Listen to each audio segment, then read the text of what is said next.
in the second pasuk, how exactly were the lights kindled on the menorah? So the pasuk says, "Daber larva elov balosas haneros el mul pnei hamnor yiru shivas haneros." Now, what was considered the menorah? We had a center candle, and you had 3 branches to the right, 3 branches to the left. If you want to maximize on the light, that the light should be diffused and cover a large area, how should the wicks be situated and located? Minimally vertically or outward. But yet, the wicks, when they were set in their holders, they faced the center. So if they sank the center, that means the light was more concentrated. The light wasn't diffused over a larger area.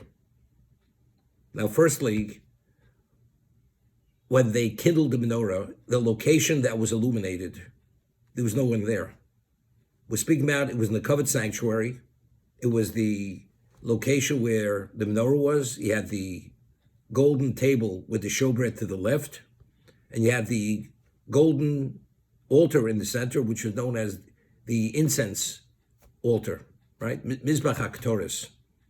The Kohen went in there only twice a day, in the morning to sacrifice the morning Torres, and the afternoon to sacrifice. That was the only time he ever went in there.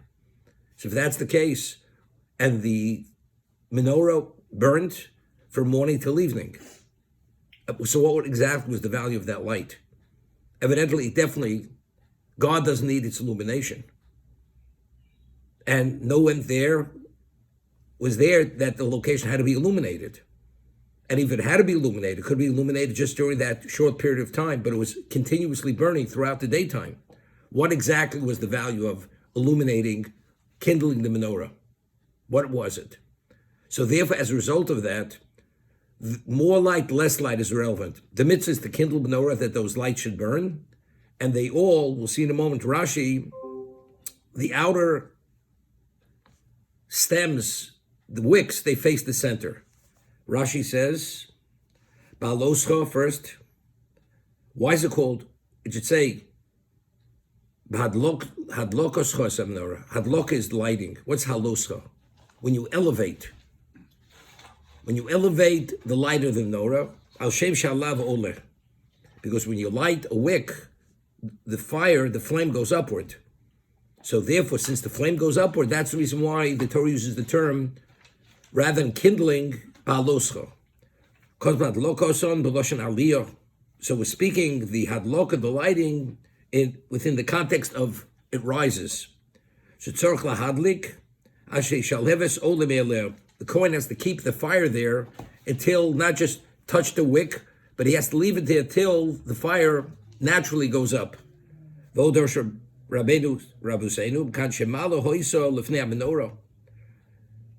means there were steps before the menorah, and you would actually walk up a few steps, and so the Kohen should be able to reach the top of the menorah to light it. Otherwise, he has to extend his hand. The Kohen, he would stand on this step up a few steps, and then he'd be height-wise, he'd be above the menorah, and he'd be able to light easily the various lights, the wicks of the menorah. So the first interpretation is baloscha, that he has to keep the fire at the wick until the flame naturally goes up by itself.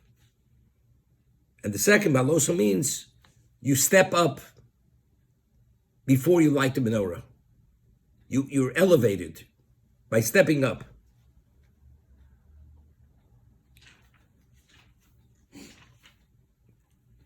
El mul pnei menorah, el mul ner hamtzosh inu bekonim. The middle light was not part of the branches. El guf shel menorah, that was the menorah itself.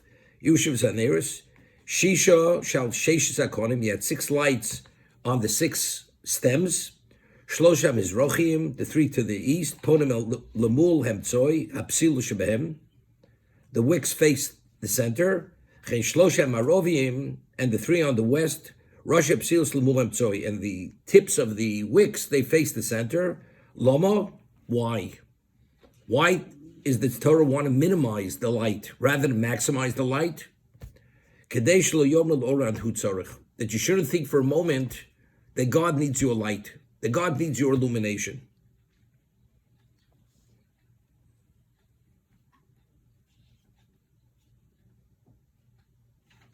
Rabbi. 1 second.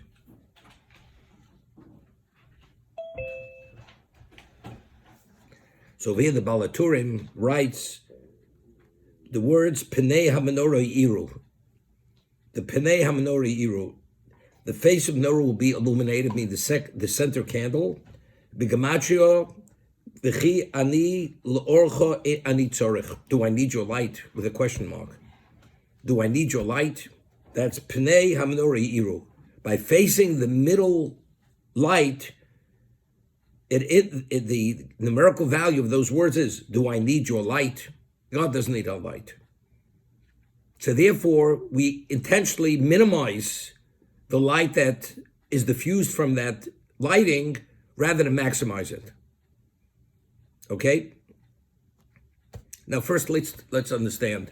We find that the menorah itself, when it was made, it was one of the things Moshe had difficulty making. Because we find that the menorah, it says, Te'oseh es menorah, it shall be made. It doesn't say ta'aseh. Grammatically it says te'oseh, it shall be made. So the question is, by all the other various vessels of the Mishkan, the Torah says ta'aseh, you will make this, you will make that. Comes to the menorah, it shall be made. So Rashi cites Chazal, the Midrash over there, that all the other vessels were actually made overseen by Moshe, Betzalel, and the various craftsmen. The menorah they had difficulty making. So Hashem says to Moshe, take the block of gold, put it into the fire, and Te'oseh, it shall be made. It came about, which means God made the menorah. They did not make the menorah.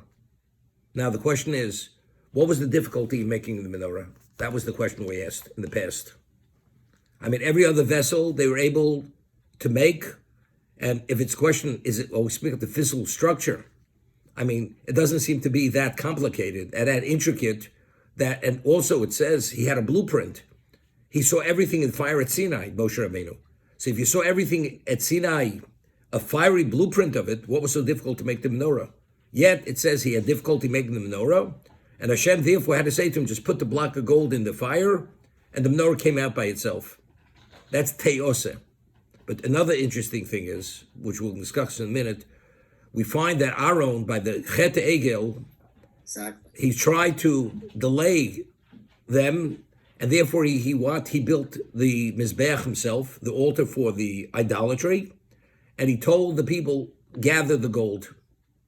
And then he took the gold, and there were 2 sorcerers from Egypt there, and through sorcery, in a moment, a golden calf came out of the fire, actually as if it had life in it. It walked, and it was actually grazing. That was through witchcraft. So instantaneously, the golden calf came out of the fire. So we find interesting. The menorah came out of the fire by itself, and the golden calf came out of the fire by itself. Now, we mentioned yesterday, what was the menorah? What did it symbolize? What was its value? Its value is Torah Sheba'al Peh, is the oral law. We find that the Oron, which was in the Holy of Holies, which was contained within it, you had 2 sets of tablets, the broken tablets and the second set of tablets, and you had a Sefer Torah there. That's Torah Shebechsav, that's the written law. The menorah was on the outer side, Chutz LeParochas, on the other side of the curtain, which was in the covered sanctuary, but it was not the Holy of Holies. That's where you kindled, that was the illumination. That's the elucidation of what? Of the written law. That's Torah Sheba'al Peh. Now, Torah Sheba'al Peh, how does it happen? First, what was the difficulty? So we had mentioned many times that every aspect, every vessel of the Mishkan had to be infused with a specific intent in terms to activate the forces that it represented.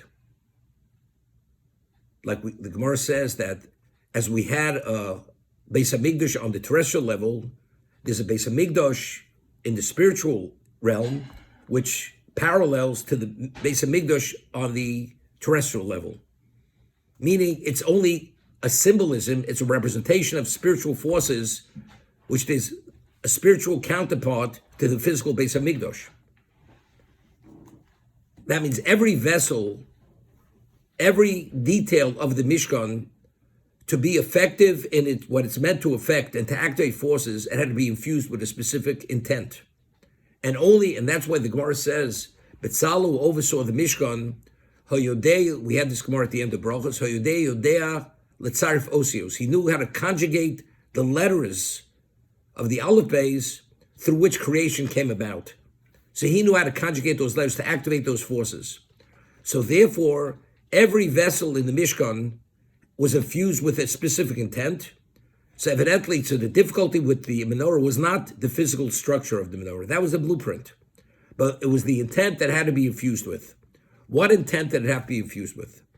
If the menorah represents Torah Sheba'al Peh, Torah Sheba'al Peh, based on the Pasuk, the Torah itself is God's wisdom. It's infinite.